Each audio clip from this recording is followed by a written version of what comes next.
Simplest way simplest way to describe how people get in trouble is that they tend to anchor their thinking in many ways, by which I mean that they had an investment in a similar type of situation that worked out really well, and they think that they've got a parallel situation, so they don't do quite enough work, and they assume that the situations are going to work out in a similar manner, and they're in different industries, or the dynamic is different, or the time is different, what have you, and they just don't work out the same way. I think we all have the tendency to remember our first loves, so to speak, and those first loves are the ones that produced the greatest returns for us in a certain sense.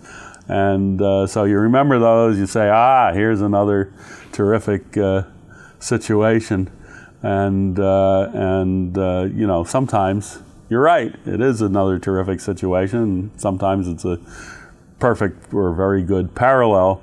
Sometimes you tend to believe it's a very good parallel, but you don't do enough thinking, and you realize that there's some unseen rough edges on a particular situation. And that's a really hard thing for people to do. It's really hard for people to get over that particular bias. Obviously there are reams of materials on behavioral biases and so on, but I think that's one of the biases that I've seen managers sort of fall victim to more often than many of the others.